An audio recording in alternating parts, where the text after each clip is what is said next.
Hey, ladies and gents, this is Izwiz coming at you with the review of the Mythic Legion's Shadow Equaddron. This figure here, somewhat reminiscent of another figure that came in the 20th anniversary bundle. And I did not get this one, but luckily enough, my co-host for today, Super Dad, did get him. And say hello to the folks, Super Dad. Hey everybody, Super Dad here. Yeah, I was surprised to find out that we actually got two different versions of the figure. So Iz will talk about what those differences are, but hey. Well, luckily enough, we did get two different versions of the figure, and I'm lucky that we are able to do this review, because if I hadn't, if he hadn't gotten a different one, then I would have missed out on one of the figures. And believe it or not, I think I've reviewed every single Mythic Legions figure that has come out. I think you have. From the beginning of the line. So, and every variant, but because I got the 20th anniversary bundle, which came with the t-shirt and some pins and all that stuff, I chose to get the regular Equaddron. But I'm telling you right now, Shadow Equaddron is cooler. I wouldn't say he's cooler. I mean, I like the color scheme. Mm-hmm. I mean, it certainly stood out to me. I prefer this one to the other, but I think that's just a personal choice, I think. Well, there's a reason you bought this one instead of the other one, right? It was cheaper. Oh, well, there was no other reason. I don't know if you could get the other one without the bundle. Yeah, I think you had to get that one with the bundle. And, okay. you know, I wasn't necessarily looking for the t-shirts or anything like that. I think they're cool. Yeah. But I just wanted the figure, so. The t-shirts are really super cool. Those are designed by Nate Barch. And you know what? I may end up giving you my t-shirt because I don't think it fits anymore. Oh, wow, that's right. Ladies and gentlemen, Iz the Wiz has lost 40. Half the man he used to be. Yes, so but let's not talk about that. Well, let's not talk about that. People can't see me anyway. But that's right. The one main difference is the Shadow Equaddron box, which you're not going to be able to see the whole thing there. Well, you can. Here. Wait. No, but okay. Anyway. We're fighting, people. We're fighting. Anyway, it's just a regular box. It's not a deluxe box like the 20th anniversary edition. Right. And it says Shadow Equaddron. Right, and which opens up, and it's just a fancier box. But who cares about the box? It's all about what's inside the box. Right? That's what they say. And this is what is inside the box. And let me tell you why I think this guy is cooler. First of all, I love that like mottled skin tone with the two tones with the black on the brown. We'll take it around again, folks, without all the backdrop and everything. We'll do a couple of different poses, and this won't be a long review, so hang out. Yeah, because I've already reviewed the other one, so you can check that review out, the regular Equaddron review. But I love the black and the brown and the modeling, and that's awesome. I also love the fact that this has the silver armor and the copper accents. Mm-hmm. And the other one looks cool too, but it has copper armor and silver accents. Got it. So they just more or less reversed it. Reversed. Not only that, but right here in the ogre belt, I like this one better than the Equaddron one, because the Shadow Equaddron has like an evil looking face. I don't know what is that, like an orc skull or something. Right. But it's super cool. So I like the modeling and all these different colors. And right here, bling bling.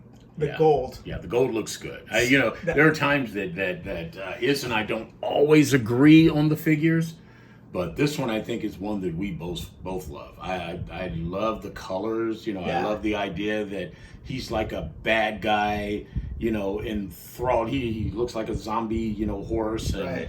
I just think I think he's awesome. I think he's awesome. I agree. I like the fact that he's a reverse centaur. So I guess if the other one's a good one, I don't know I don't know if they have like bios yet or whatever. Right. But maybe Equaddron is a regular, and then this is the evil version. He's got black weapons. Which so did yours come with the black weapons? No, they're silver weapons. Okay, which is still very cool. And then the loincloth on mine is like gray, and then this one is black. And I always think the evil characters are always cooler than the good characters. Yeah, and the idea this is the Shadow Equaddron, it really goes with his whole motif. Right. But anyway, let's take a look. We're going to take a look at him with some other figures. As a matter of fact, if we switch the heads on it, this is what's the name of the horse is? I can never remember the name of the horse. Well, he's Aether's horse in Okay. Atheon, I think. Atheon. Flaming okay. steed. He's Atheon. a non-God believing horse. He's an Atheon. But as you can see, Iz told me when we did this, he goes, you know what, I think the horse head's going to look good on him, and I didn't think so because of the colors and everything. But if you look at, and I'm just going to do this so my big, thick digits won't get in the way. But if you look here, right, and then you look here, the color schemes for these thorns on the side look really good together.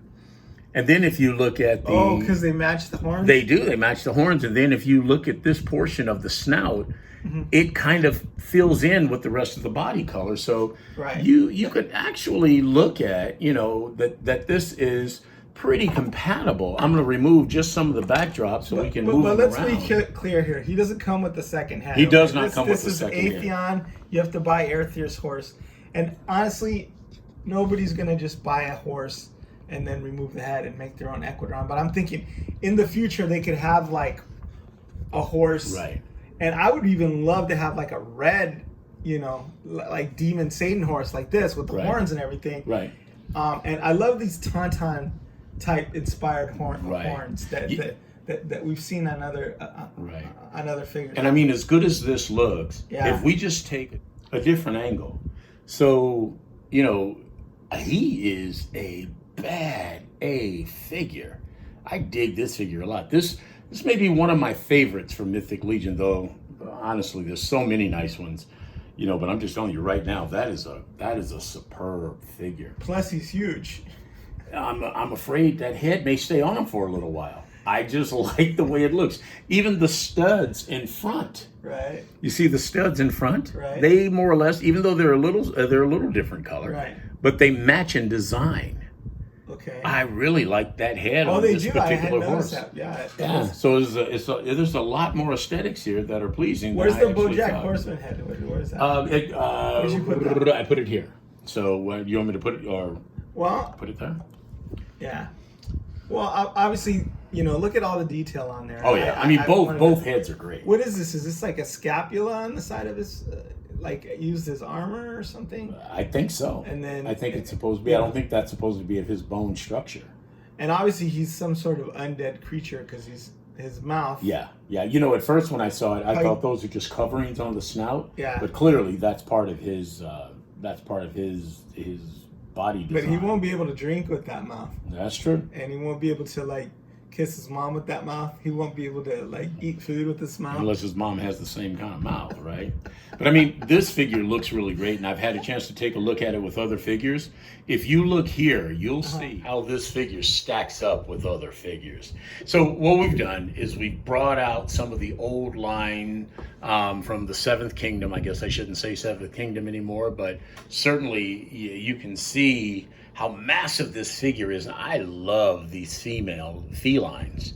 I pull them out, play them with them every once in a while. You see I have some leaned against the others. Look at how massive this figure is. It's awesome. What do you think, Iz? I think you did a great job posing these, especially on those little feet. Well, you see, right? I jinxed you. You jinxed me a little bit, but you do see, well, let's just say he killed a few of them, right? Yeah. So, but I mean, that figure is awesome. I love this figure. As a matter of fact, Conan. Now, whether you think these two are compatible or not, I do think they are. I mean, this looks like something right out of a Conan, comic or something, right? Yeah. So, I mean, here, just to be able to see it and how it goes, yeah, I mean, it totally goes together with me. This is just the kind of menacing, and imposing figure that you think of when you think about fights, at this level and during this time. Right. It's just awesome. So highest marks to the Four Horsemen on this particular figure.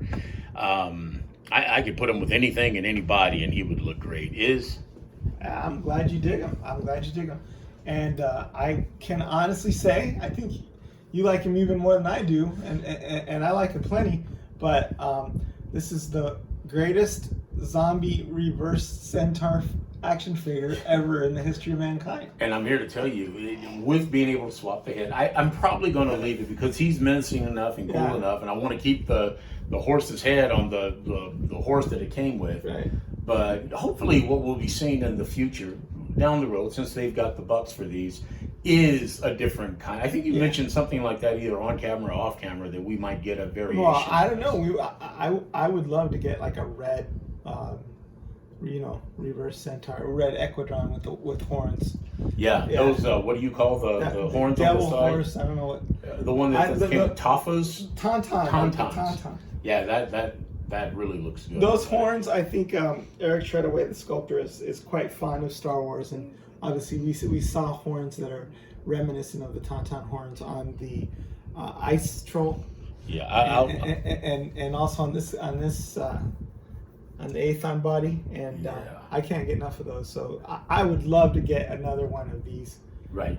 And I mean, we've got so many figures now that are kind of compatible with Mythic Legions. I mean, you may have to change your mindset just a little bit, but I got to call them like I see them. When the Four Horsemen do something like this, I mean, they knocked it out of the park. And he goes super good with Conan. It makes me like that Super 7 Conan. Yeah, no, you weren't real crazy about it. No, but when he's going head to head, hand to hand combat with Equaddron, he looks even cooler. So. And I guess Conan is one of my favorite figures along this. I guess so many versions of Conan, it's not even funny. But it looks good. I ordered the 1/12 Conan that hasn't come in yet. And I'll bet that thing is going to look amazing with this figure. Yeah. I'll bet it looks amazing with That would be cool. Shadow Equaddron. All right. Ladies and gentlemen. Yeah, so Is the Wiz signing out, and thanks Super Dad for joining in. You got it, Is. Take care, everyone.